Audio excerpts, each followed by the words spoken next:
ಕಳೆದ 3 ತಿಂಗಳಿಂದ ಸಮರ್ಪಕವಾಗಿ ಕುಡಿಯುವ ನೀರು ಸರಬರಾಜು ಆಗುತ್ತಿಲ್ಲ ಎಂದು ಗದಗ ತಾಲೂಕು ನಿಲಗುಂದ ಗ್ರಾಮದ ಅಂಬೇಡ್ಕರ್ ನಗರದ ಜನರು ಗ್ರಾಮ ಪಂಚಾಯತ್ ಅಧಿಕಾರಿಗಳ ವಿರುದ್ಧ ಆಕ್ರೋಶ ವ್ಯಕ್ತಪಡಿಸಿದರು. ಗ್ರಾಮದ ಅಂಬೇಡ್ಕರ್ ಕಾಲೋನಿಯಲ್ಲಿ ಸುಮಾರು 70 ಮನೆಗಳಿದ್ದು ಕೇವಲ 5 ನಳಗಳು ಇವೆ. ಸಮರ್ಪಕವಾಗಿ ನೀರು ಸರಬರಾಜು ಮಾಡದೇ ಇರುವುದರಿಂದ ನಾವು ಕುಡಿಯುವ ನೀರಿಗೆ ಪರದಾಡುವಂತಾಗಿದೆ. ಕುಡಿಯುವ ನೀರಿನ ಸಮಸ್ಯೆಯನ್ನು ಬಗೆಹರಿಸುವಂತೆ ಸಾಕಷ್ಟು ಬಾರಿ ಗ್ರಾಮ ಪಂಚಾಯತ್ ಅಧಿಕಾರಿಗಳಿಗೆ, ತಾಲೂಕಾ ಪಂಚಾಯಿತಿ ಹಾಗೂ ಜಿಲ್ಲಾ ಪಂಚಾಯಿತಿ ಅಧಿಕಾರಿಗಳಿಗೆ ಮನವಿ ಸಲ್ಲಿಸಿದರೂ ಯಾವುದೇ ಪ್ರಯೋಜನವಾಗಿಲ್ಲ ಎಂದು ಆರೋಪಿಸಿದರು. ಈ ಸಂದರ್ಭದಲ್ಲಿ ಚಂದ್ರಶೇಖರ್ ಜಕ್ಕಮ್ಮನವರ್, ಬಸವರಾಜ್ ಜಕ್ಕಮ್ಮನವರ್, ಯಲ್ಲಪ್ಪ ಕಾಳೆ, ಬಸವರಾಜ್ ಕಾಳೆ, ದೊಡ್ಡ ಹನುಮಪ್ಪ ಕಾಳೆ, ನಿಂಗಪ್ಪ ಜಕ್ಕಮ್ಮನವರ್, ದುರುಗಪ್ಪ ಕಾಳೆ, ಭರಮವ್ವ ಗುಡಿಸಲಮನಿ, ಶೇಖವ್ವ ಕಾಳೆ, ಲಕ್ಷ್ಮವ್ವ ಜಕ್ಕಮ್ಮನವರ್ ಹಾಗೂ ಮತ್ತಿತರರು ಇದ್ದರು. ಕುಡಿಯಾಕಂತಾರ ಓಟ್ ಹಾಕುವಾಗ ఎంత ಚಂದ ಬರ್ತಾನ, ಓಟ್ ಹಾಕಿದ ಮುಗಿದು ಚೆನ್ನಾಗಿ ಹೆಜ್ಜೆ ಇಟ್ಟಿಲ್ಲ ಹಾಸ್ಕೊಂಡ್ರೆ ಅದ ಓಟ್ ಹಾಕತನ ಅಷ್ಟು ಚಂದ ಬರ್ತಾರ. ಓಟ್ ಹಾಕಿಂದ ಯಾರು ಸನ್ಯಾಕಿಲ್ಲ, ಅದಿರಿ ಅಂತಾನೆ ಇಲ್ಲ, ಸತ್ತಿರಿ ಅಂತಾನೆ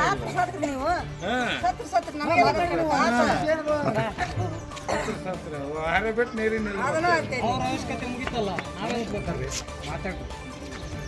ಸತ್ರ ನೀವು ಸತ್ರಿ, ನಮಗೇನು ನೀರಿಂದ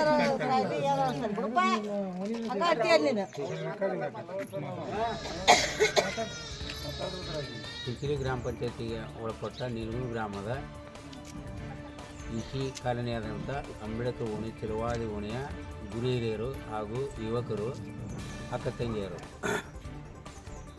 ಈ ಮೊದಲು ತಮ್ಮ ಮಾಧ್ಯಮಕ್ಕೆ ಮನವಿ ಮಾಡಿಕೊಳ್ಳುವುದೇನೆಂದರೆ, ಈ ಹಿಂದೆ ಸಂಬಂಧಪಟ್ಟ ತಾಲೂಕು ಪಂಚಾಯತಿ, ಜಿಲ್ಲಾ ಪಂಚಾಯತಿ ಮನವಿ ಕೊಟ್ಟಿದ್ದಾಗಿಯೂ ಕೂಡ ನಮ್ಮ ಇಸಿ ಕಾಲನಿಗೆ ನೀರಿನ ಅನುಕೂಲತೆ ಮಾಡಿಕೊಡಲಿಲ್ಲ.